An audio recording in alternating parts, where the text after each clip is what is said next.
Canal YouTube HL História Legal, do regional para o universal. A educação nos campos de cima da serra, 1831-2023, Vacaria, Rio Grande do Sul, Brasil. O ano é 1972. Instituto Estadual de Educação Irmão Getúlio, episódio 4.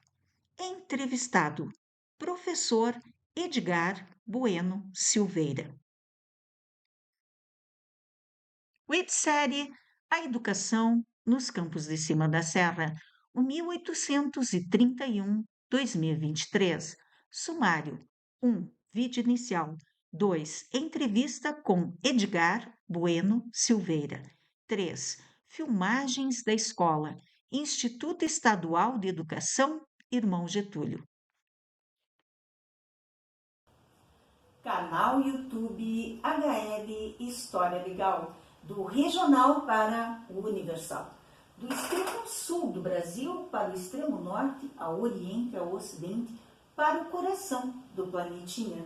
Então estamos aqui para mais um episódio da Escola Estadual, Instituto Estadual de Educação Irmão Getúlio, para a websérie A Educação nos Campos de Cima da Serra. Então, nós viemos aqui com o episódio número 4. E o nosso entrevistado nesse episódio será o professor Edgar Bueno Silveira. Então, o professor Edgar, ele é formado em História,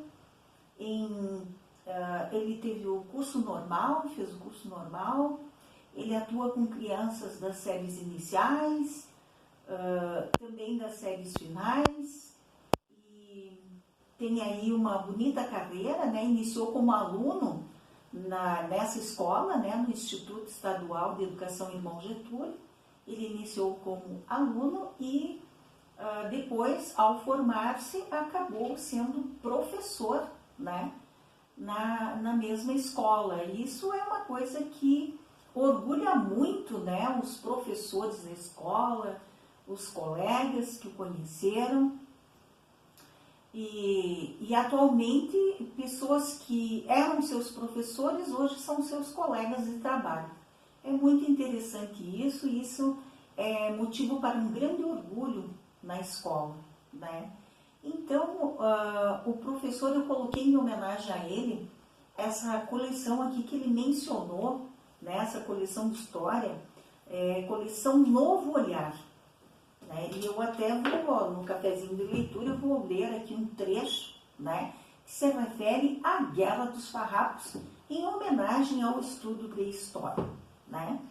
O professor Edgar, ele nos traz aí, a gente acabou entrando, então, pelo campo da didática, né, e nos concentramos aí na parte, o professor traz aí uma preocupação e até uma necessidade de que seja revisto os conteúdos versus carga horária, né? Concordo plenamente com ele, disciplinas, conteúdos versus carga horária, né? Isso é uma coisa que eu concordo muito, até porque o conteúdo de história, ele de toda a área de humanas, ele foi desprestigiado no atual contexto escolar, e a carga horária reduziu muito na área de humanas, e nós sabemos que a área de humanas é importantíssima para a formação do ser humano, né? Como um todo, né? A filosofia é um estudo do pensamento, né?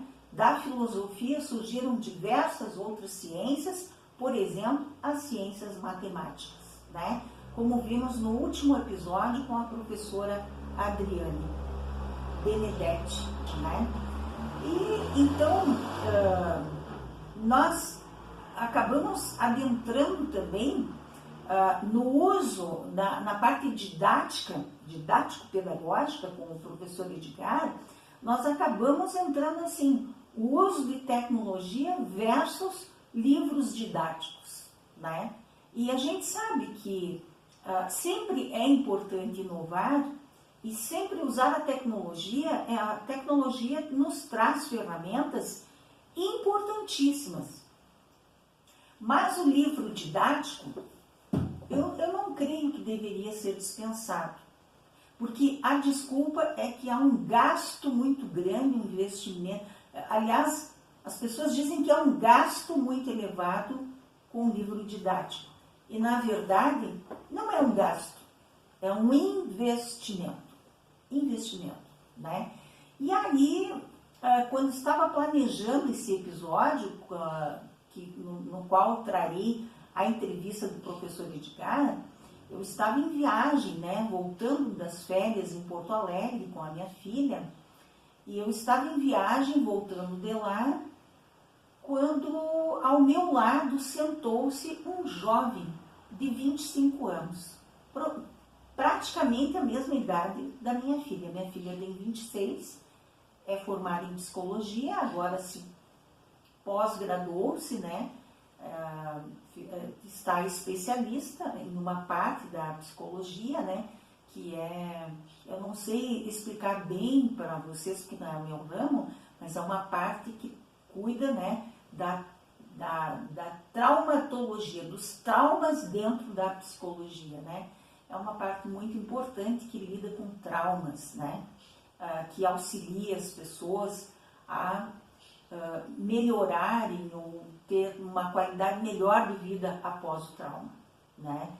Então, esse rapaz que veio sentado ao meu lado no ônibus, com 25 anos de idade, a gente acabou travando um diálogo muito proveitoso, muito respeitoso, né?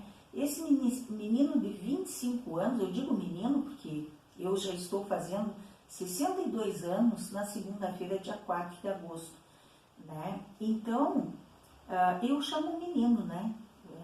Chamo de menino. Esse menino, ele nos trouxe uma visão totalmente jovem, atual, da cabeça do jovem atual, né? É a mesma geração da Marina, minha filha, e ele tem uma visão muito particular, né, sobre a inovação. Ele usa muitas tecnologias e ele é natural de Camaquã, estava em viagem de Porto Alegre a Caxias do Sul para assumir uma vaga de estágio em uma das agências do Banrisul em Caxias do Sul. Então, é um rapaz que estuda muito, né? Mas ele estuda online, à distância, e ele usa muito as ferramentas. Ele usa a inteligência artificial e ele usa o chat GPT, né? E o que ele me mostrou é como ele fez a pesquisa para vir para Caxias, já que ele passou num concurso para entrar no estágio, ele precisou fazer um concurso online, uma prova online. Então foi tudo online, toda a realidade dele online, estudo online, fez um concurso online e para se estabelecer em Caxias, conseguir um lugar para ficar, ele mapeou tudo, ele não conhecia Caxias. Então ele me mostrou que ele mapeou a estação rodoviária, o local onde iria ficar, na casa de uma pessoa que cedeu um quarto para ele, inicialmente, até ele se organizar. Ele fez todo um mapeamento da cidade, de onde iria trabalhar, de onde ele iria partir, para onde ele iria. Então, ao chegar na rodoviária, iria para o local, para o quarto, em uma casa de família, e a agência onde ele iria trabalhar. Tudo ele mapeou, extremamente organizado, né? E a nossa discussão gerou, então, em torno da aprendizagem. Como é que se faz a aprendizagem?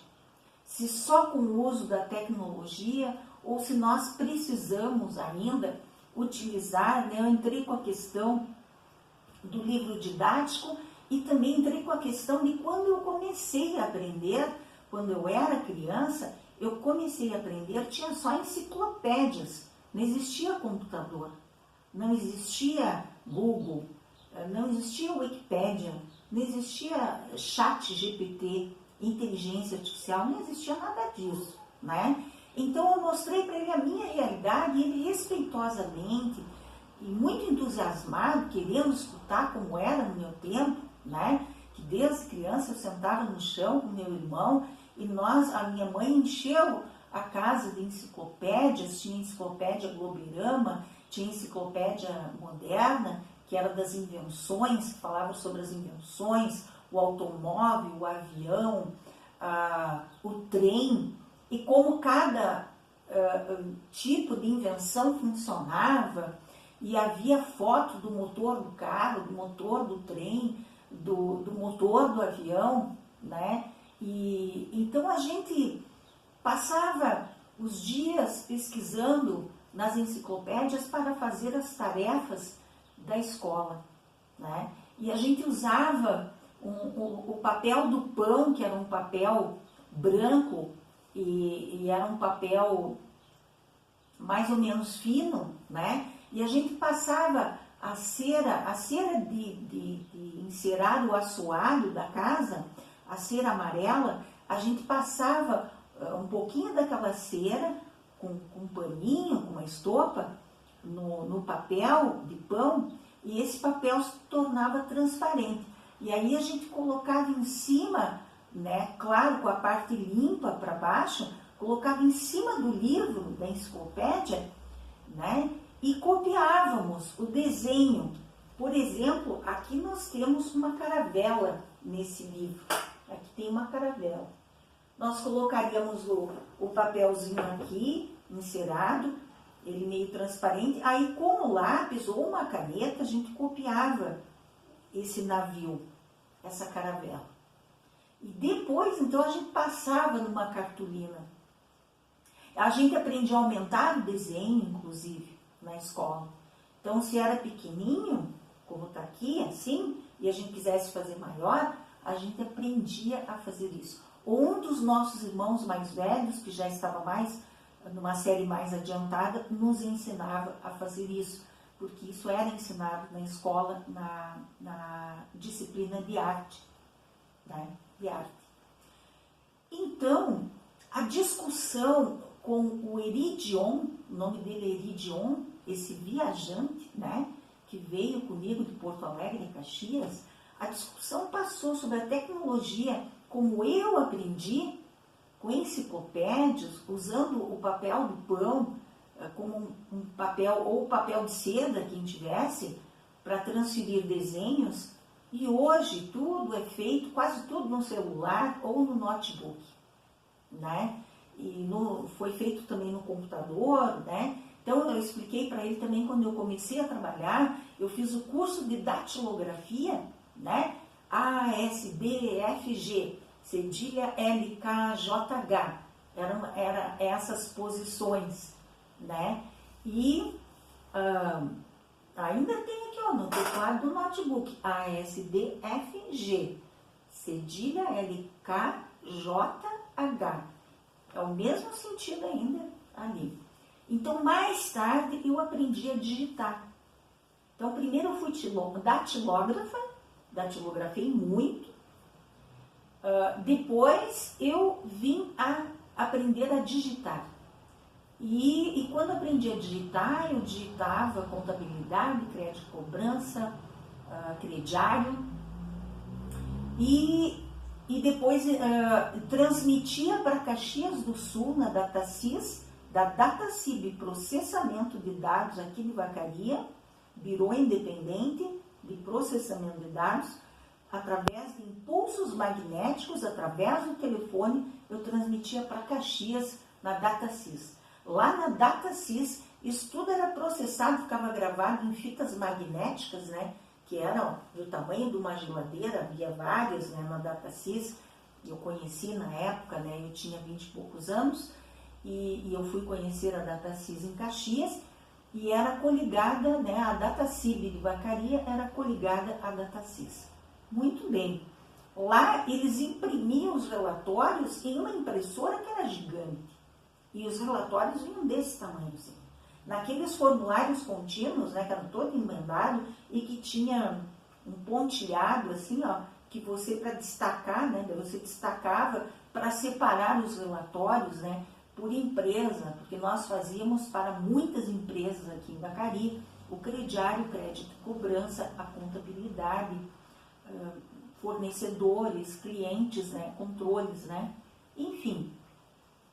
Então, foi esse o papo que eu tive com o Iridion na viagem de Porto Alegre e Caxias, e ele depois foi me explicando como é que ele estava estudando, né, tudo online, né, e como ele desenvolve por inteligência artificial os trabalhos, que você pode pedir qualquer coisa, né, e pesquisar qualquer coisa no Google e tudo mais. Aí veio a questão, até que ponto é confiável?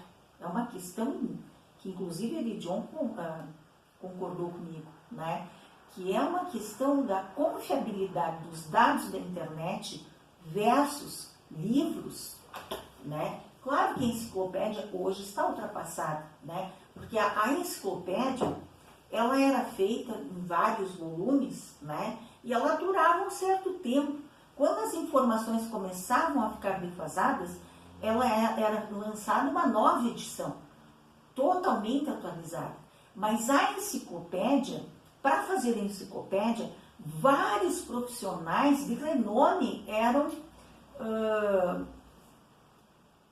se empenhavam em fazer essa enciclopédia. Todas as informações, conhecimento, eram checados. E a última informação científica devidamente comprovada ia para a enciclopédia. Então, isso é uma fonte fidedigna, né? Aquilo que realmente tem fonte, tem de onde veio, foi experimentado, foi testado, foi aprovado, né? Agora, até que ponto a internet, a inteligência artificial, o Google, as ferramentas ligadas à internet, que eu já expliquei para vocês, né, dos cabos de fibra óptica que vão por baixo do mar e interligam todo esse globo aí. É a realidade atual, né? Até que ponto é confiável essa informação? Lembrando que existe muita fake news na internet, né? Nas plataformas de internet, nos vídeos, nos textos, muitos erros em português, inclusive, que é a nossa linguagem aqui no Brasil, língua portuguesa. Então, nós travamos um diálogo que vem a casar com esse episódio que o professor Edgar, né, nós conversando e chegamos a essas questões. Qual a confiabilidade, né? Inclusive, contei tanto para o professor Edgar como para esse rapaz que eu fui filmar uma escola, não é o Instituto Estadual Irmão Getúlio, é uma outra escola, não vou nomear escola nenhuma, porque ela não é a única que está fazendo isso, né? Eu cheguei a comentar que eu fui filmar uma escola e não havia nenhum livro importante sobre o tema que se propuseram a fazer a feira de ciências. Eles estavam organizando uma feira de ciências na escola. E eles os alunos usaram somente inteligência artificial e Google. Não utilizaram nenhum livro. Por quê? Porque houve todo um movimento nas escolas nos últimos 4 anos. Eu diria que até mais do que 4 anos, 5, 6 anos até colocaria. Vem sendo feita uma reciclagem dos livros. Então, esse livro aqui, Novo Olhar, já foi para reciclagem. E esse livro, ele tem conhecimento plenamente testado. Os autores, vou dizer quem são os autores. Marco Pellegrini, Adriana Machado Dias, Keila Greenberg. É um excelente livro, esse aqui é o manual do professor, né? Quando eu lecionava na escola Padre Efren, eu recebi o manual do professor, da editora, porque eles fazem isso, nós escolhemos os livros e a editora nos dá o manual do professor. Então, como eu trabalhei 7 anos no Padre F, e depois no meu retorno de São Leopoldo para cá mais um ano, são 8 anos, eu ganhei esse livro aqui antes de ir embora, né? Ele não é bem atual, né? Ele é de 2010, então ele tem 15 anos, né? Então faz 4 que eu estou aposentada, 5 que eu estive lá, em São Leopoldo são 9 anos. E ele é de 2010, 2019, né? 20, 21, 22, 23, 24, 25. Então, usei 6 anos esse livro, eu usei. Eu dei aula 7 anos, 8 anos eu dei aula no Padre F. Eu usei 6 anos esse livro. 5 anos antes de ir embora e 1 ano quando voltei, porque eu continuei usando esse livro quando voltei, porque não havia necessidade de usar um outro livro, porque ele está até 2010, não mudou tanto assim os dados históricos sobre o que o livro trata. Os dados históricos, essa coleção, ela trabalha da Idade Antiga à Idade Contemporânea. Tá? Ela começa, aliás, desde a pré-história até a Idade Contemporânea, que seria a nossa, ou pós-modernidade, que eu considero que estamos vivendo a pós-modernidade. Isso já ensinava em sala de aula, né? Porque isso em 1995, quando eu fiz uma pós-graduação em marketing, o nosso professor, que foi o professor que deu a parte científica da coisa, né? Os trabalhos científicos, metodologia científica, ensino e pesquisa, ele nos conceituou, né? E surgiu então, ele acreditava que a partir, não só ele, como autores renomados, que a partir de 85, mais ou menos, é a pós-modernidade, que até 85 tudo foi criado. E a pós-modernidade é aquilo que você só está atualizando. Nós estamos somente atualizando. Até 85, quase tudo se criou. E a partir de 85, a maioria não é mais criado, e sim inovado. Né? É simplesmente renovado, modificado. Então, é essa discussão que eu queria trazer para vocês e que nós vamos adentrar na entrevista do professor Edgar sobre a questão do uso do livro didático e a tecnologia atual. Né? Devemos reciclar todos os livros? Será que mudou tanto assim a ciência da natureza? Ciência da natureza. Será que mudou tanto assim? O último livro didático deve ter vindo ali por 2020, 2021. Mudou tanto assim a ciência que nós precisamos reciclar esse livro. Nós precisamos pôr fora. Em muitas escolas não existem mais esses livros que foram produzidos aí em 2021. Eles acham que está desatualizado. Não está, não. Não está, não. A outra questão da reciclagem do livro é porque veio uma onda, assim, nos últimos 4 anos aí, que a escola estaria doutrinando os alunos usando esses livros didáticos, porque esses livros didáticos seriam doutrinadores. Não são. Não são. Isso é um conhecimento de leigo. Não são. Não pegaram o livro na mão para analisar. Né? Analisam os livros, né? Agora, a única, eu acho, que tem esses livros sou eu, porque eu guardei todas as coleções, eu guardei. Tem vários autores, tem o Weifas, tem o Gilberto Cotrim, tem o Weifas, tem várias mulheres também, desculpe se eu não estou lembrando o nome delas. Aqui nós temos a Adriana Machado Dias e a Keila Greenberg, mas tem outras também. Aqui nós vemos questão de pôr a coleção completa, volume 1, volume 2, volume 3. Em homenagem ao professor Edgar, que citou esse livro, que ele utiliza e acha muito bom, e é excelente esse livro. Né? Então, nós vamos para o cafezinho de leitura. Cafezinho de leitura HL História Legal.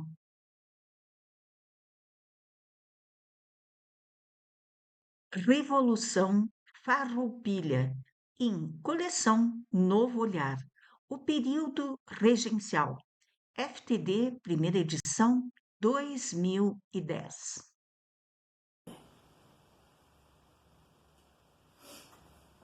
Então, no cafezinho de leitura, nós queremos atualizá-los quanto aos números do canal. Está indo de vento em pouco, né? Nós estamos muito felizes que em um ano nós temos mais de 4.000 visualizações em um ano, porque a gente queria contar pelo menos com 4.000 por ano. Nós estamos com 4.308 visualizações. Nós estamos com 271,4 horas exibidas em um ano. 64 inscritos, isso nós gostaríamos de aumentar, de melhorar, porque no primeiro ano do canal ele deu 100 e tantos inscritos. No segundo ano, 64 inscritos. Então nós gostaríamos de aumentar esse número de inscritos. Nós pedimos para vocês, se inscrevam no canal. Curta o canal, ative o sininho para as notificações, né? Se inscreva no canal e compartilhe o vídeo com os seus amigos. Por que é importante compartilhar? Porque o que mantém esse canal aberto, que é uma janela aberta para o restante do planetinha, dos campos de cima da serra para o restante do planetinha. O que mantém essa janela aberta, né, o compartilhamento com os amigos. É o marketing boca a boca. É isso que mantém o canal aberto. Porque não há razão um canal aberto sem ter pessoas que o assistam. Então, quem está assistindo e achar interessante a nossa mensagem, faz o favor, compartilha com os teus familiares, com teus amigos, porque é isso que vai manter a janela aberta dos campos de cima da serra para o restante do planetinha. Muito bem. Então, em 28 dias nós tivemos 327 visualizações, muito obrigada, 20,9 horas exibidas, mais 10 inscritos, né? O nosso total de inscritos está 218. Maravilha, mas precisamos aumentar. O total de todo o canal, 2 anos e meio, 10.709 visualizações.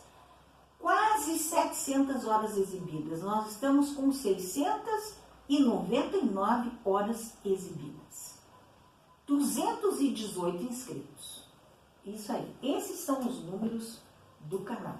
E agora nós vamos, então, nesse interessantíssimo livro aqui, a coleção Novo Olhar, que é de 2010, que eu usei muito com os meus alunos, não me arrependo, que é um excelente livro, né? Eu vou ler para vocês um pequeno resumo da Revolução Farroupilha. Então veja só, esse livro aqui, onde traz desde a pré-história, essa coleção, da pré-história até os dias atuais, não esqueceu da Guerra dos Farrapos, que se deu aqui no Rio Grande do Sul. Revolução Farroupilha. No século XIX, as estâncias sulinas produziam couro e charque e vendiam esses produtos para outras regiões do Império. Entretanto, os gaúchos estavam descontentes com o governo central, que cobrava impostos mais altos sobre o charque gaúcho do que sobre o charque uruguaio. Além das mudanças tributárias, eles reivindicavam o direito de escolher o governador de sua província. Vocês viram que tem a ver com taxação?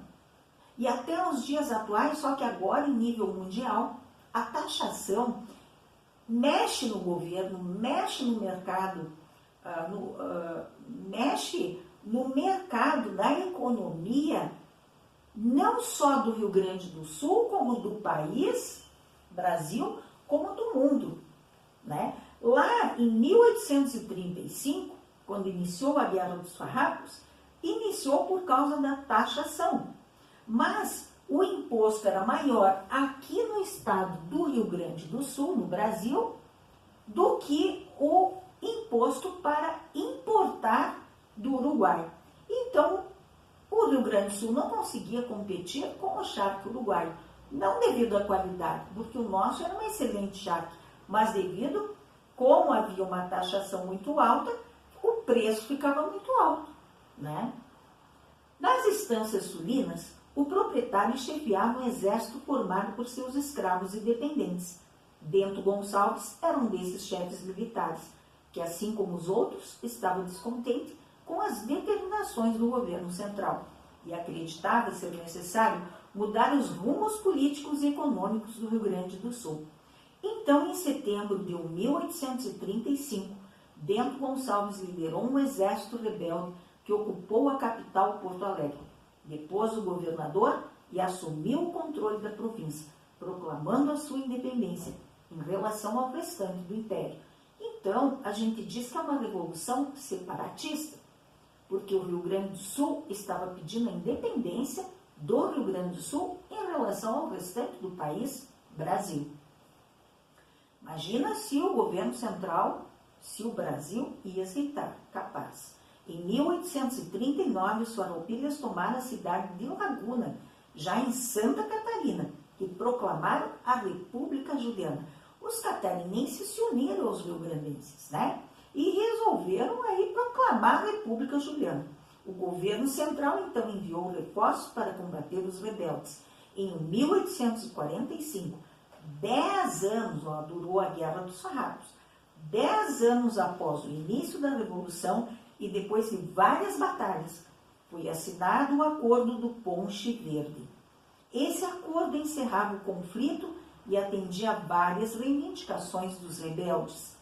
Tem gente que diz que não valeu a Guerra dos Farrapos, porque não chegaram a conclusão nenhuma. Não é verdade. Eles conseguiram uma taxação menor para o charque, a liberdade aos escravos que lutaram lá dos rebeldes, o direito de escolher o governador da província e o aumento na taxação do charque uruguai. Então, a taxação no Rio Grande do Sul sobre o charque seria menor em relação ao Uruguai. A única coisa assim que aqui não está no livro, nesse momento, né, foi aquela traição que houve, né, contra os lanceiros negros. Né? Os lanceiros negros eram escravos que foram lutar na Guerra dos Farrapos em prol de sua liberdade. Após a guerra terminar, eles teriam a sua liberdade. Foi conquistada a liberdade, mas acontece que houve uma emboscada para os lanceiros negros e eles foram mortos em uma emboscada. E isso é um fato muito triste que mancha a história do estado do Rio Grande do Sul e do Brasil e mostra, comprova o racismo. O racismo, né, que é uma questão que nós devemos trabalhar muito contra esse racismo que é originário lá das raízes, né?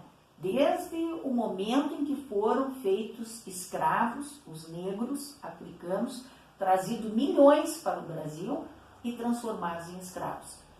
Ficou na mentalidade dos brasileiros criada uma mentalidade racista no país.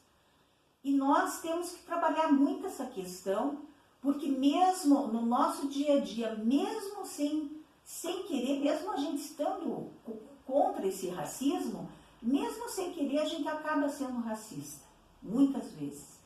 Então, nós temos que nos policiar diariamente sobre essa questão, né? E temos que lutar cada vez mais para acabar com esses preconceitos, com o racismo, com os preconceitos contra as diversidades, né? Todas elas, diversidade de gêneros, não aceitamos, ficamos com essas questões, né, tão arraigadas dentro de nós e nós precisamos trabalhar muito isso, né, muito mesmo. Então, o que eu quero dizer para vocês, acho que consegui comprovar, é que esse é um bom livro. Infelizmente não existe mais. Talvez alguns professores tenham, né, guardado sua coleção, como eu e o professor Edgar. E nós estamos pensando seriamente qual é o melhor meio de desenvolver habilidades e competências nessas crianças, nesses jovens e nesses adultos, nos adultos que não tiveram oportunidade de estudar. Como desenvolver habilidades e competências, como aprender a pesquisar, aprender a escrever, aprender a aprender, né? Eu não sou contra a tecnologia, eu sempre usei. Eu comecei na máquina de datilografar, na máquina que era da minha mãe, que está comigo até hoje, e isso eu tinha uns 14 anos, e fui, né, fiz o curso da datilografia, aprendi a digitar e usei toda a tecnologia, fui acompanhando. Hoje eu tenho esse canal no YouTube, que é uma plataforma robusta, né, e na qual eu estou fazendo esse arquivo histórico para a Vacaria. É um trabalho voluntário, acho muito importante gravar pelo menos uma parte da história de Vacaria aqui nos campos de cima da serra, no Rio Grande do Sul, Brasil, né? Acho muito importante porque Vacaria é um verdadeiro laboratório da sociedade, né? É uma cidade de 70 mil habitantes, né? Mas que ela tem várias problemáticas, inclusive foi palco da Guerra dos Farrapos, né? Então, todos nós, mesmo cidades pequenas, todos nós somos beneficiados ou prejudicados por uma decisão lá no governo central, lá em Brasília. Surge lá a decisão, algo é assinado, uma lei é assinada, mas isso respinga para todo o país. O nosso país tem dimensões aqui continentais, é imenso o nosso Brasil, todos são atingidos, né? E assim como qualquer gesto na internet, qualquer utilização da internet, qualquer informação que a gente coloca na internet, se expande aqui dos campos de cima da serra para o restante do planetinha. Isso é difundido, a informação é difundida, né? E então ela vai fazer efeito não só aqui para a nossa cidade, que tem 70 mil habitantes, mas para muitas outras cidades, porque nós temos vacarianos vivendo em todas as partes do planeta hoje, né? Eu tenho uma sobrinha que mora na Alemanha, que nasceu aqui em Vacaria. Eu tenho uma outra sobrinha que nasceu em Itapema, morou em Vacaria, hoje mora em Portugal, né?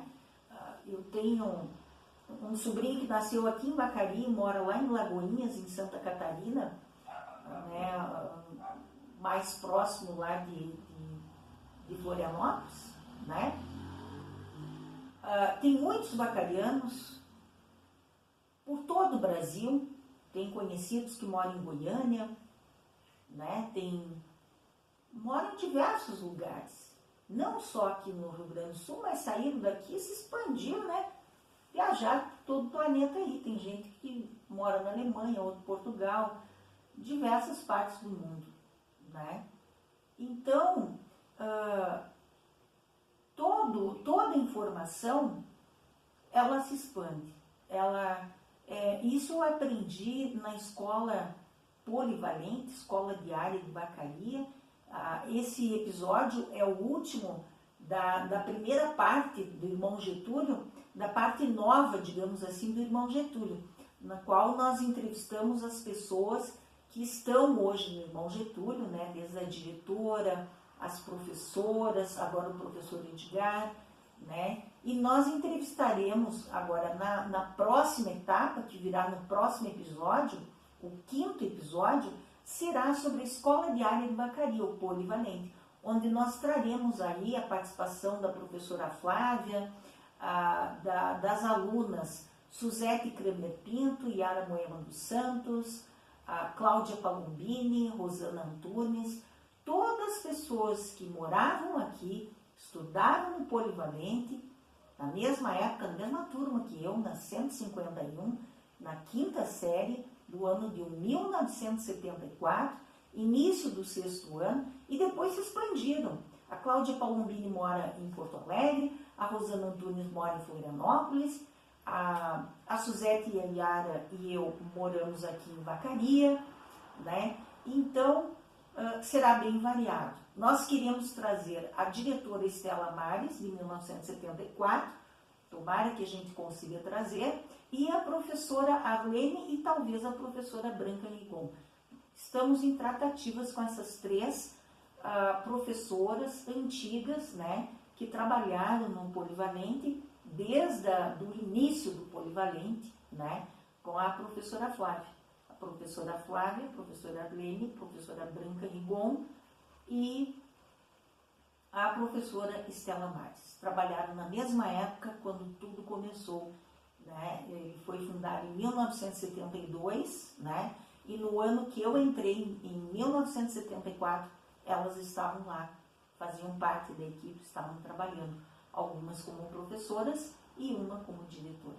Então, pessoal, o próximo episódio, o quinto, vai trazer muitas emoções para vocês. E esse episódio também aproveita a entrevista do professor Edgar, que trabalha atualmente ali no Polivalente, que foi aluno, né, eu disse Polivalente, mas trabalha atualmente do irmão Getúlio, e o atual irmão Getúlio, antigo Polivalente, né, e também traremos aí mais uma parte da filmagem da escola, como a escola é imensa, a gente resolveu trazer um pouco de filmagem a cada episódio, né, acompanhando as entrevistas. Então, esse episódio está imperdível. Um grande abraço a todos vocês. Então, estamos aqui na Escola Instituto Estadual de Educação Irmão Getúlio, para mais um episódio da websérie A Educação nos Campos de Cima da Serra, para o canal YouTube HL História Legal, do regional para o universal. Então, professor, o senhor pode se identificar. Olá, amigos, eu sou Edgar Bueno Silveira, sou professor da Rede Pública Estadual desde 2002, quando fui nomeado. Iniciei a minha trajetória profissional em Campestre da Serra. Hoje a escola não é mais do estado, essa escola onde eu comecei, hoje ela foi municipalizada, e depois eu acabei conseguindo transferência para Vacaria, além de ter dado aula em Campestre da Serra, dei aula no Ione Campos dos Santos, aqui em Vacaria, e depois vim para o Irmão Getúlio, onde leciono até hoje.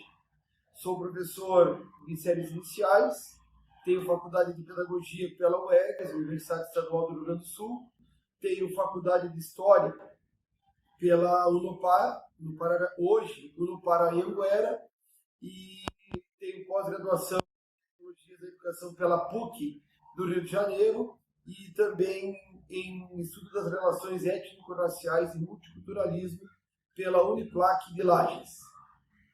Muito bem, professor, o senhor tem um currículo, né, muito interessante para essa área. Então, como o senhor trabalha? Quais são os seus métodos e que séries que o senhor está trabalhando? À tarde, como são séries iniciais, eu trabalho com o 5º ano. E na parte da manhã, no ensino médio, eu trabalho do 1º ao 3º ano com História e também em 4 turmas de primeiros anos com o projeto integrador, essa disciplina nova do novo ensino médio, dos itinerários do novo ensino médio. O senhor trabalha com o ensino integrador, né? Na Projeto quinta integrador. série. Esse projeto, como é que ele funciona? O projeto integrador é uma disciplina nova do novo ensino médio. Nos primeiros anos, são 2 períodos semanais, e a ideia do projeto integrador é justamente fazer uma aula interdisciplinar. Então, o perfil do profissional que trabalha com o projeto integrador, ele tem que saber um pouquinho de cada coisa. Por exemplo, nesse momento eu estou trabalhando com os meus alunos, como eu disse, do 1º ano, são 4 turmas do 1º ano do ensino médio, sobre radiação. Lógico que a gente aborda o acidente com o Césio 137 em Goiânia, a explosão do reator em Chernobyl, as bombas atômicas de Hiroshima e Nagasaki. A gente trabalha alguma coisa também da parte mais técnica de química e os riscos, os benefícios e os riscos da radiação. Então, nota-se que se você pegar Chernobyl na Ucrânia é geografia, Se você pegar a radiação propriamente dita, é química. Quando aconteceu, onde aconteceu a história. Então, são os dados geográficos, né, são matemáticas, são números. Os efeitos, pega a biologia, né, o câncer, o próprio tratamento do câncer com a radioterapia, isso é biologia. Então, é uma área bem interdisciplinar, a disciplina de projeto integrador. Muito bem. O senhor disse que trabalha com história, né? Quais os métodos que o senhor utiliza, quais as séries que o senhor trabalha especificamente com história? Trabalho história no quinto ano, que o quinto ano são todas as disciplinas do mesmo professor, né, exceto educação física, que é um profissional habilitado na área, mas trabalho história no quinto ano, primeiro, segundo e terceiro ano do ensino médio. Eu procuro sempre trabalhar utilizando diferentes recursos, além do livro didático, trabalhar com vídeos, com trabalhos em grupos, com mapas mentais, com documentários, com entrevistas, sempre que for possível, e sempre trazendo exemplos da realidade do cotidiano dos estudantes, até para manter a história contextualizada. Por exemplo, eu estava trabalhando sobre Era Vargas nos terceiros anos do ensino médio. Já contextualizei com as leis trabalhistas que são vigentes até hoje e que são originárias lá do período de Getúlio Vargas. Quais são os desafios, então, atualmente para o ensino de história? O senhor tem um livro didático suficiente na escola para ser usado? Qual é o nível desses? Será que esses livros didáticos de história, eles estão assim com a qualidade que eram há algum tempo atrás? Atualmente, para o ensino médio, nós temos os livros na área de ciências humanas. Não existe mais o livro de história, de geografia, de sociologia, de filosofia. Ele é interdisciplinar? São 6 volumes. A gente utiliza no livro didático, que são 6 volumes, e conforme a grade curricular que vem da Secretaria Estadual de Educação, a gente vai analisando se tem ou não algum conteúdo dentro desses 6 volumes. Tendo, a gente aproveita o que precisa. Não tendo, a gente busca na internet, busca enciclopédias online, busca vídeos, busca documentários, busca mapas mentais, enfim, os recursos que eu citei anteriormente. O senhor está há quanto tempo na sala de aula como professor de história? Eu fui nomeado em agosto de 2002. Na verdade, desde que eu comecei a minha vida na área da educação, eu nunca mais parei, praticamente. Porque eu comecei, aqui no Irmão Getúlio, eu fiz curso normal nos anos de 98, 99 e 2000. Em 2001, eu fiz estágio do terceiro ano na Escola Padre Éfilo. E no mesmo ano, em 2001, eu prestei concurso público para a rede pública estadual. E em 2002 eu já fui nomeado. O senhor iniciou aonde? Em Campestre da Serra. Hoje é a Escola Municipal Manuel da Nóbrega. Na época era uma escola estadual, hoje foi municipalizada. O senhor veio para Vacaria e qual a primeira escola?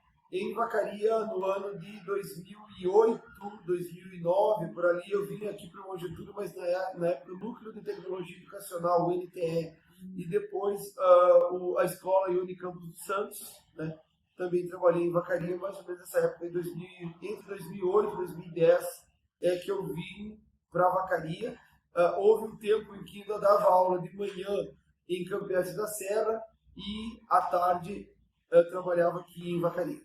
Então eu lhe pergunto, desculpe insistir um pouquinho nessa questão dos livros didáticos, mas eu sempre achei que é uma ferramenta, não era a única coisa. Sim. Que eu usava vários, eu sempre fui muito tecnológica, mas nunca deixei de usar bons livros. Uhum.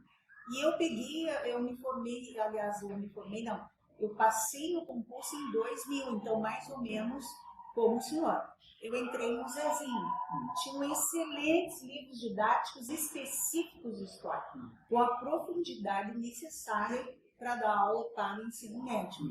E também para o ensino fundamental. Eu tinha, a primeira turma foi a 175, no 7º ano. Né? Então, o que eu lhe pergunto, o senhor chegou a pegar essa fase de bons livros didáticos, com pessoas renomadas como Gilberto Cotrim, por exemplo. Sim. Né? E qual a diferença entre o livro atual e o livro anterior? Como a senhora falou, professora Isabel, os livros de história anteriores à reforma do ensino médio, eles tinham um aprofundamento específico em história. Claro que se buscava outras áreas. Não tem como você trabalhar especificamente história. Se você está trabalhando lá sobre as bombas atômicas de Hiroshima e Nagasaki, ao mesmo tempo que você está trabalhando física, química, você está trabalhando geografia, sobre a quantidade a população atingida, população é geografia, a localização do Japão é geografia, os impactos da bomba atômica de Hiroshima e Nagasaki é física, é química, é biologia. Lógico que naquela época a gente já trabalhava um pouquinho de forma interdisciplinar, mas eu penso que os livros didáticos daquela época tinham uma qualidade melhor do que atualmente, porque atualmente não há um aprofundamento tão grande, e por isso que muitas vezes os estudantes chegam no Enem ou no vestibular de uma universidade federal e esbarram literalmente na falta de conhecimento. Por que falta de conhecimento? Porque esses conhecimentos não foram trabalhados, não foram desenvolvidos em sala de aula. É culpa do professor? Não, não é. E a falta de carga horária, né? Exatamente. Isso também. A culpa é do sistema. Porque o que se produziu de conhecimento nos últimos tempos é uma vastidão gigante. Não tem como você mensurar o que se produziu de conhecimento nos últimos 40, 50 anos. Eu falo já antes do advento da internet, já na década de 70, 80, conseguiu-se produzir muito conhecimento. Com os recursos que se tinha na época, já se conseguia fazer. E era reproduzido nos livros, né? Exatamente. Que vinham para a sala de aula. Né? Exato.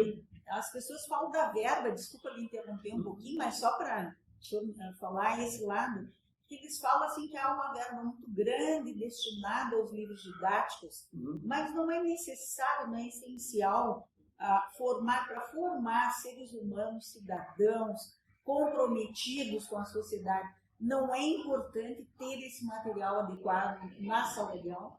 Sim, seria de fundamental importância, mas como eu disse, hoje a gente procura outras metodologias. O livro didático é de fundamental importância, é uma ferramenta muito grande, mas a gente consegue trabalhar com PDF, a gente consegue trabalhar com slides, a gente consegue trabalhar com música, com áudios, consegue trabalhar com trabalhos em grupos, entrevistas, dependendo da situação, mas especificamente na parte de conhecimento, os livros didáticos hoje têm uma qualidade boa, sem dúvida, porém não tão aprofundada como era há 20 anos atrás, 15 anos atrás. E o senhor não acha que a carga horária poderia ser reabilitada, digamos assim? Diante da situação que nós estamos, hoje, qualquer sistema de ensino, seja ele público ou privado, estadual, municipal, até mesmo no âmbito federal, não é uma desculpa, é uma realidade. Não teria como readequar as cargas horárias diante das novas disciplinas que foram criadas e que também, sim, são importantes. O que deveria haver é uma readequação dos conteúdos a serem desenvolvidos. Trabalhar de forma interdisciplinar é muito importante. Agora, nós temos que cada professor que tem a sua formação ter domínio e desenvolver os conhecimentos da sua disciplina em específico. Por exemplo, eu, enquanto professor de História, tenho que desenvolver conteúdos históricos. É importante, como eu disse, saber Geografia, Química, Física, Biologia, tudo é interdisciplinar. Mas é importante que cada professor, dentro da sua disciplina, desenvolva esses conhecimentos com os estudantes. E, infelizmente, por conta da carga horária que se tem, às vezes acaba repetindo, né, os conteúdos. Às vezes, conteúdos que são importantes ficam de fora da grade curricular que vem das mantenedoras, sejam elas federais, estaduais ou municipais. Alguns conteúdos que poderiam ser trabalhados, por exemplo, direitos humanos. Lógico que você trabalhar na Revolução Francesa, os direitos humanos da Revolução Francesa, você trabalhar a Convenção de Genebra, na questão das guerras, das duas guerras mundiais, o uso de armas químicas nucleares sendo controlados pela Convenção de Genebra, a atuação da ONU, tudo isso é muito importante dentro da história também. Agora, você parar a história para trabalhar direitos humanos especificamente, eu particularmente sou contra. Poderia essa matéria ser trabalhada em ensino religioso, em sociologia, quem sabe. Muitas vezes deixo de dar o conteúdo de história pura para trabalhar direitos humanos, que é uma disciplina que é importante, mas história, que é a minha área, também é importante.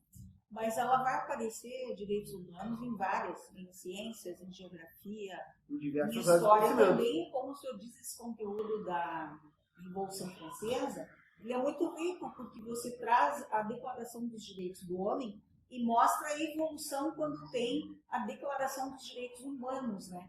Que aí abrange todos os seres humanos, não somente os homens. Exato. Né? Então, não sei se o senhor concorda, né? Mas seria isso. O senhor teria um fato que gostaria de relatar para nós, ou engraçado, ou grave, ou alguma situação, alguma coisa que o senhor acha importante em relação à escola estadual, Instituto Irmão Getúlio? Fatos engraçados sempre vai acontecer, principalmente, não que os do ensino médio não tenham situações engraçadas também, mas com as crianças, como elas são mais espontâneas, sempre acontece alguma coisa pitoresca, a gente sempre brinca com elas, a gente sempre dá risada com elas. No ensino médio, por conta de uma carga horária mais reduzida, não que a gente tem que ser mais sisudo, mais fechado no ensino médio, mas é que o tempo é mais restrito, então não sobra muito tempo para você fazer uma brincadeira, uma piada. Claro que a gente sempre procura fazer alguma brincadeira, alguma piada no decorrer da aula, porque aquela aula é maçante, pesada, mas sempre acontecem fatos pitorescos. Situações ruins, né, também pelo fato de a gente estar aí na escola desde 2000, desde 99, 98, quando eu fiz o ensino médio aqui, curso normal, depois atuando profissionalmente, nós tivemos aí alguns momentos muito tristes. Eu lembro do falecimento do professor Henrique Machoreto, logo após a sua aposentadoria, pouquíssimo tempo depois da sua aposentadoria, o professor Henrique acabou falecendo, inclusive, eu não lembro direito, mas me parece que inclusive foi cancelado o turno da aula para que os professores pudessem participar das cerimônias fúnebres, porque ele era uma pessoa muito querida. Ele tinha, o professor Henrique Machoreto era a área de física, matemática, e ele foi vice-diretor em diferentes turnos aqui da escola, e ele dedicou mais de 50 anos de vida para a educação. Eu lembro de uma formatura, a professora Elisete era diretora na época, e na formatura ela pediu para o professor Henrique: por favor, professor Henrique, se levante. Ela disse para o público: esse professor tem mais de 50 anos de carreira, há mais de 50 anos ele se dedica ao ensino. Então era uma pessoa bastante querida, e quando ele partiu foi bem triste. Nós tivemos 2 alunos também do ensino médio, um falecido por afogamento, um outro que foi um acidente. Ele tinha inclusive, ele era aluno do 3º ano e tinha ido para Passo Fundo fazer a matrícula, porque já era final do ano, novembro, quase dezembro. Ele passou no vestibular em Passo Fundo, e na viagem de volta, por um problema, eu não lembro se foi um problema mecânico, um problema na pista, o motorista acabou perdendo o controle do veículo, e esse aluno acabou falecendo horas depois do acidente.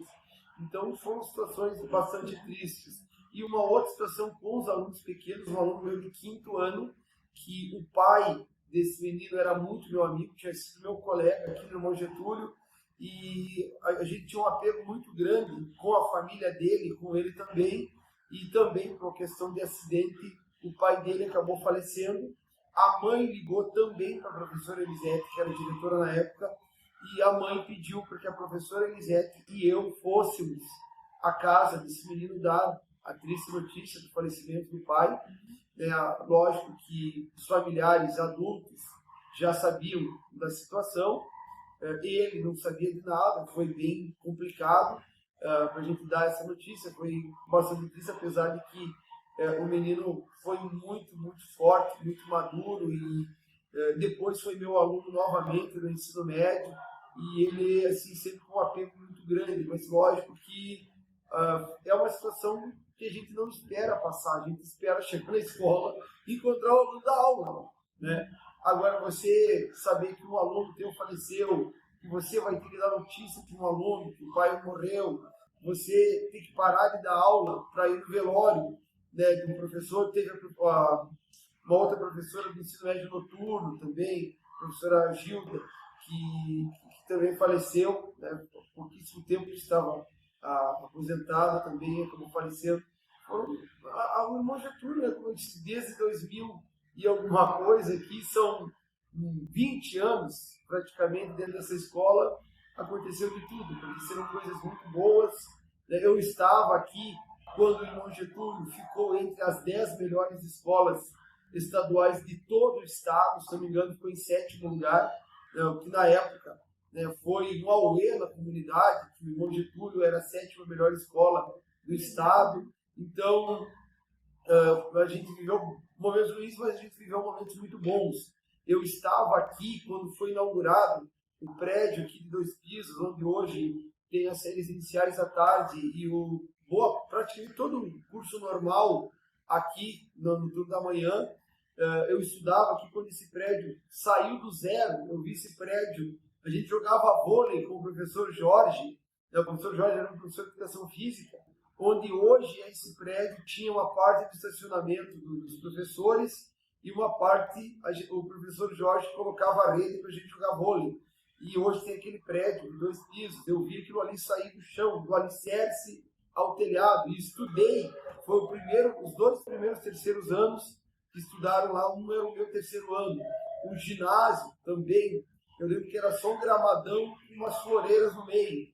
Hoje é um ginásio super estruturado, né, com cobertura, com folha translúcida, né, com toda a estrutura, com banheiros, com toda a infraestrutura para a prática de esportes. A inauguração da pista olímpica ao redor do campo também, eu estava aqui quando foi inaugurado, uma homenagem ao professor Edgar Anzolin, professor de educação física. Então a gente viveu momentos ruins, mas a gente viveu muito mais momentos bons. E eu lembro que uma situação que uma mãe, na saída da escola, me surpreendeu. Eu saindo da escola, uma mãe veio chorando na minha direção, porque ela estava chorando. Ela disse: professora, eu tenho que falar com o senhor. O meu filho passou no vestibular e ele gabaritou história e errou uma em geografia. E o senhor deu aula de história e geografia para ele em todo o ensino médio. Eu tinha que vir conversar com o senhor. Ele gabaritou a história e errou uma de geografia. Então são momentos que realmente marcam. Teve momentos ruins, mas teve momentos muito, muito positivos também. Interessante, né? Então, professor Edgar, o senhor estudou aqui a partir de que série? Eu fiz o ensino médio, curso normal.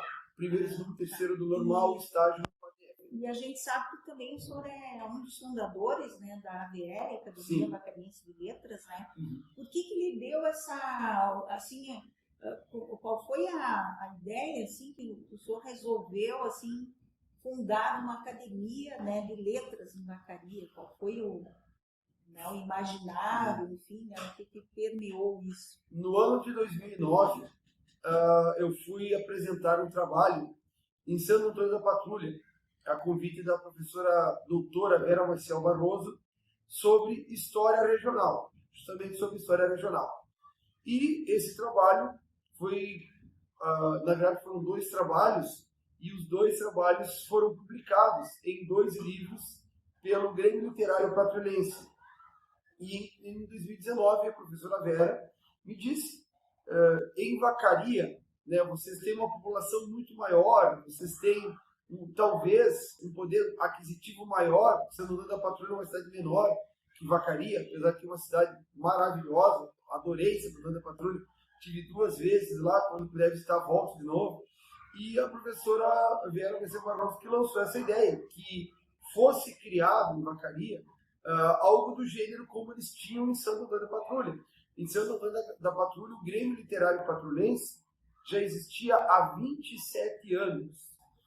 E eu voltei com essa missão da doutora Vera de criar ou uma academia de letras ou um grêmio literário. Ela, inclusive, já tinha feito contatos com escritores aqui de Vacaria, muito mais na área da história, que os livros, os 2 volumes foram publicados. Um era mais dentro da história e o outro dentro da poesia. Então ela entrou em contato com poetas, né, com escritores da área de poesia e também da parte de pesquisa histórica. E a Vera me deu essa missão, né, de reunir esses autores e criar em Vacaria ou uma academia de letras, ou um grêmio literário vacariense, e justamente aqui no Irmão Getúlio, com a professora Dariana, com alunos e ex-alunos do Irmão Getúlio que já tinham publicações. A professora Dariana tinha um projeto, o Autor Presente, que ela desenvolve até hoje no ensino médio. A professora Marília, como diretora, conseguiu publicar um livro com escritos dos alunos, dos estudantes aqui do Irmão Getúlio.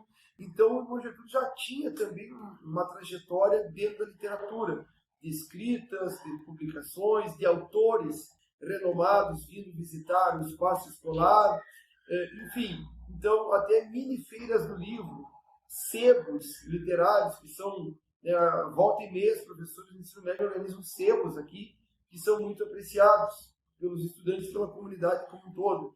Então, o Irmão Getúlio também tem a sua parcela de contribuição na Academia Vacariense de Legal, Letras. né? Muito importante isso. Então, professor, para a gente finalizar, qual é a importância da educação como sistema na sociedade? A educação, hoje sempre foi fundamental.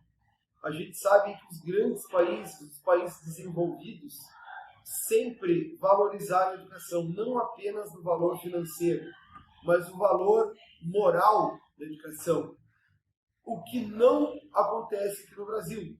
Aqui no Brasil, eu sou muito criticado por essa fala, mas claro que nós temos professores muito ruins também. Não vamos defender apenas, só enaltecer os profissionais de educação. Nós temos professores muito ruins, sim. Mas o problema da educação no Brasil não são os professores, são muito mais as famílias. Porque quando o aluno vai bem, o meu filho é inteligente. Quando o aluno vai mal, a culpa é da escola, a culpa é do professor que é mal preparado, o professor pegou no pé, é o sistema, né? O aluno tem laudo. A culpa nunca, jamais é da família e do aluno. É sempre da escola, do professor, do sistema, e não sei o quê. Você vai fora do Brasil, pega Europa, Canadá, Estados Unidos, Japão, Coreia do Sul, a família cobra do aluno. Você vai estudar, você vai fazer as tarefas, você vai ter bom desempenho, você vai ter bom rendimento. Eu quero que você faça a faculdade, eu quero que você estude. No Brasil, como eu disse, se o aluno vai mal e você cobra, o professor é carrasco. Então, você não tem aquele apoio. Claro que a gente não pode generalizar. Tem famílias maravilhosas, famílias que tinham que dar aula de como ser pai ou mãe de estudantes. São famílias que estão ali juntos, presentes, cobrando na hora de cobrar, apoiando na hora de apoiar, elogiando na hora de elogiar. Nós temos famílias maravilhosas. Assim como a gente não pode generalizar que todos os professores são bons ou que todos são ruins, a mesma coisa com as famílias. Nós temos famílias maravilhosas, mas nós temos famílias que simplesmente jogam o aluno para dentro da escola e a escola, o professor que se vire, tá? E se der errado, a culpa é do sistema, a culpa é da escola, o professor que não ensinou. Mas como? Mas meu filho nunca foi assim. Mas como é que é isso? Então, infelizmente, a educação hoje reflete a sociedade que nós temos. Se fala hoje em índices de violência escolar. Nós temos violência na sociedade. Nós temos casos de discriminação, de preconceito dentro da escola. Nós temos preconceito e discriminação na sociedade. Então não dá para culpar a escola por tudo que acontece de errado na sociedade. a escola é um reflexo daquilo que acontece na sociedade. Se a sociedade não dá o devido valor para a educação, lógico que as coisas não vão dar certo aqui na escola. Eu vou usar uma metáfora. Vamos imaginar um paciente doente. O médico prescreve uma medicação. Se o paciente não seguir à risca o tratamento, ele não vai se curar. Não vai resolver. A mesmíssima coisa a educação. Enquanto a sociedade virar as costas para a escola, enquanto o sistema escolar dizer, olha, nós temos que fazer assim, assim, assado, e a sociedade dizer não, de não pode, de não quer, de não consegue, né? Não vai ter resultado. A gente pode dizer que tem um tripé aí, né, que tem o seu papel, o governo, as famílias. Exatamente. E a escola. Exatamente. Né? A escola como um todo, professores, direção, supervisão, né, todo esse... Exatamente. Tem que ser sempre um trabalho em conjunto. Se não houver respaldo da família, não houver apoio governamental, também não vai dar certo. O irmão Getúlio, tanto é que estou aqui, como eu disse, há 20 anos, o irmão Getúlio é um caso à parte, quase que em termos estaduais. Você vai encontrar outras escolas igual ao irmão Getúlio nos grandes centros, talvez Porto Alegre, Canoas, Caxias, Passo Fundo. Nós praticamente, eu acredito que todas as salas de aula têm data show. Nós temos... Em Vacaria a gente pode dizer que a maioria das escolas estão bem aparelhadas. Estão aparelhadas também. A maioria. Nós temos sistema de som, nós temos o respaldo da equipe diretiva, né? Sempre tivemos, já tive diversas diretoras aqui no Getúlio, não vou citar nomes, senão vou acabar esquecendo alguma, mas a gente precisa de alguma coisa, tudo que é possível a escola procura alcançar, né? E lógico que as outras direções das outras escolas também se esmeram e também tentam fazer sua parte, mas muitas vezes esbarra na verba. A escola quer fornecer cartolina para o professor, não tem valor suficiente. Cota de xerox, a senhora falava de carga horária.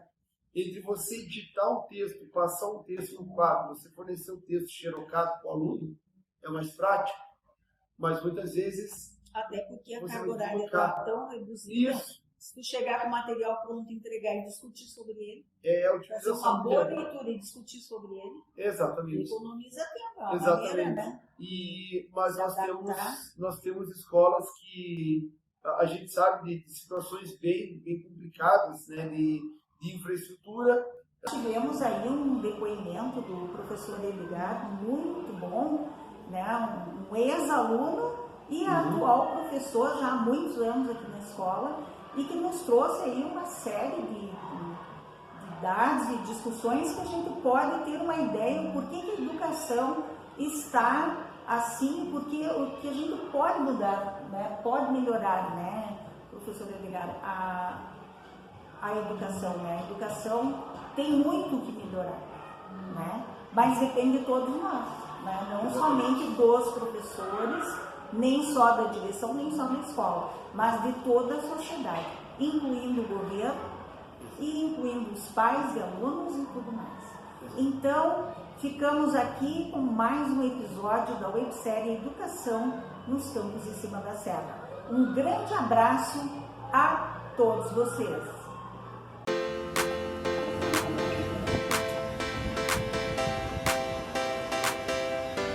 Então, agora nós estamos aqui gravando a biblioteca do Instituto Estadual de Educação Irmão Getúlio.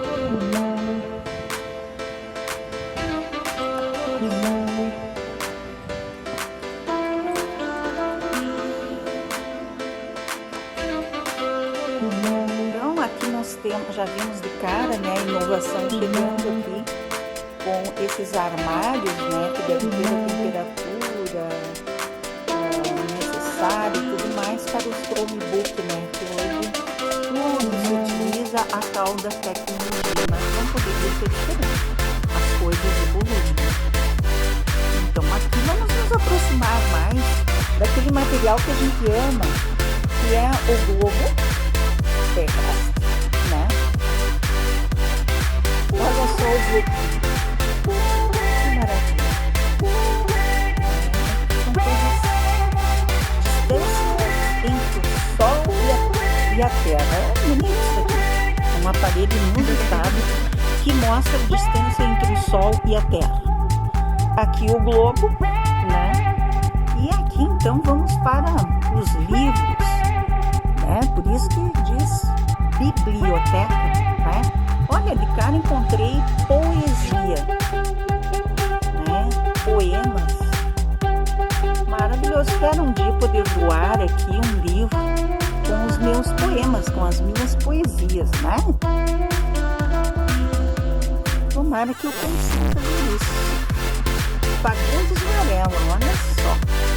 Fagundes Varela trabalhou, hein? É um livro imenso. Letras do Brasil. Nossa, fantástico, né? Um livro realmente fantástico. Né? Então a gente já está vendo aqui a qualidade dos livros, né? Língua portuguesa. Poesia reunida de Euridice Contella. Realmente essa escola, os 10.000 poetas, os 10.000 poetas Carlos Omar Varela Gomes. Essa escola não poderia ser diferente. Realmente poemas minimalistas, fantástico. Então, realmente não poderia, né? Olha, Cabral de Melo Neto, Mário Quintana, Carlos Drummond de Andrade. Não poderia ser diferente, né? E o Vinícius de Moraes, claro, Vinícius de Moraes, né? Imagina, né? Nossos deuses estão aqui. Foi uma bela surpresa, né? Encontrarmos de cara aqui a poesia. Então, contos e crônicas.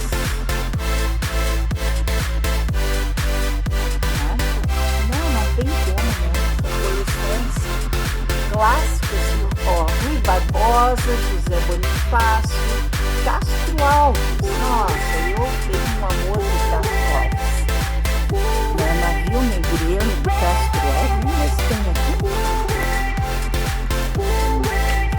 Navio Negreiro de Castro Alves. É realmente inevitável, né? Não vi isso numa escola como essa. Né? Não sei se tem. Olha que lindo. Nossa, não. Realmente, para mim, é um prazer encontrar nessa escola. Olha só uma geral aqui da biblioteca. Nessa escola onde eu fui muitíssimo influenciada por essa escola. Muitíssimo. Eu aprendi a ser cientista aqui dentro dessa escola. A biblioteca era organizada de forma diferente, mas com certeza hoje, naquele tempo já tinha muitos livros. Hoje então nem se fala. Tem muitos livros. Olha que eu encontrei aqui, né? Os Cânones do Fim do Mundo. Nosso doutor Bolívar Soares. Nosso colega de profissão. Fantástico.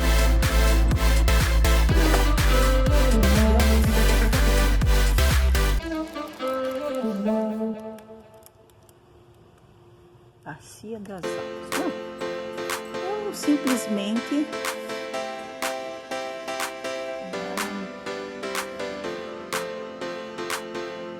não poderia deixar de apreciar a biblioteca do Instituto Estadual de Educação de Vacaria, Rio Grande do Sul, Brasil.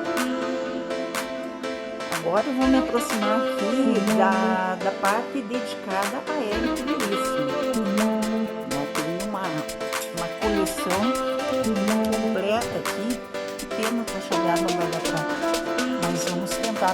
mostrar, olha a coleção do Érico Luiz. Olhai os livros do campo. Solo de clarineta.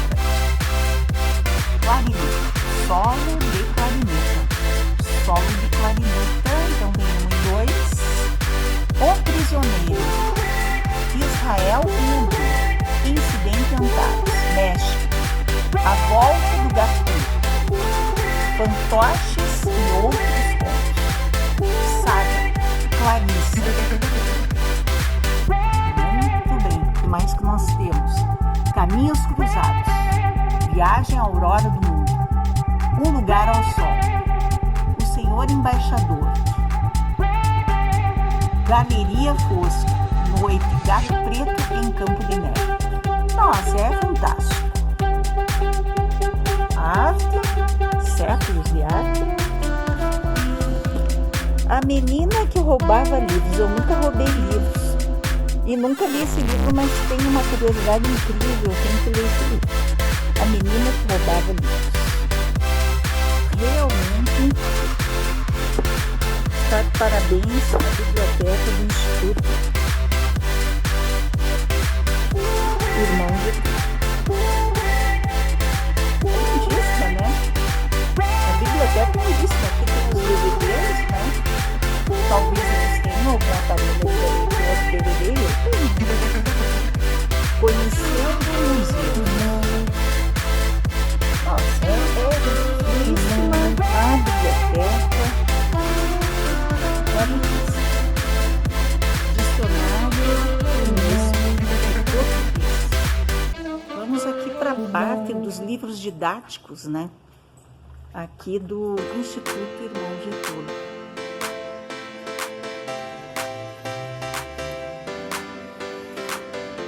Se liga língua, se liga nas línguas, nas linguagens. Bibliografia, documentação fornecida por 23ª Coordenadoria Regional de Educação, de Vacaria, Rio Grande do Sul. Assessora Gilmara. Histórico do Instituto Estadual de Educação Irmão Getúlio. 7º Encontro dos Municípios Originários de Santo Antônio da Patrulha. Docentes da escola. Histórico da Escola Estadual de 1º e 2º Graus Irmão Getúlio. Este, Porto Alegre, Rio Grande do Sul, 1996. Página 435. Org. Sarmento Clark Balbueno. Pinheiro. Cláudia Gever. Rosa. Sônia Maria Oliveira da Narrativas e Memórias das Escolas Estaduais de Curso Normal do Rio Grande do Sul. Porto Alegre. Secretaria de Estado da Educação, 2018. Pellegrini. Marco. Dias. Adriana Machado. Grimberg. Keila. Guerra dos Farrapos. Em Coleção Novo Olhar, História, primeira edição, São Paulo, FTD, página 257, volume 2, 2010. Websérie A Educação nos Campos de Cima da Serra, 1831-2023.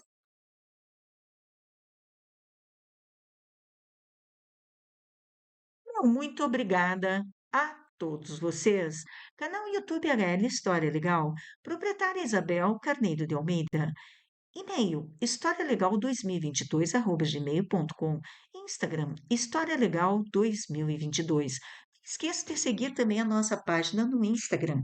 Lá tem todas as 116 capas de todos os vídeos produzidos pelo HL nesses últimos 2 anos e meio, que está com 10.400 visualizações. Um grande abraço a todos vocês. Créditos: autora Isabel Carneiro de Almeida.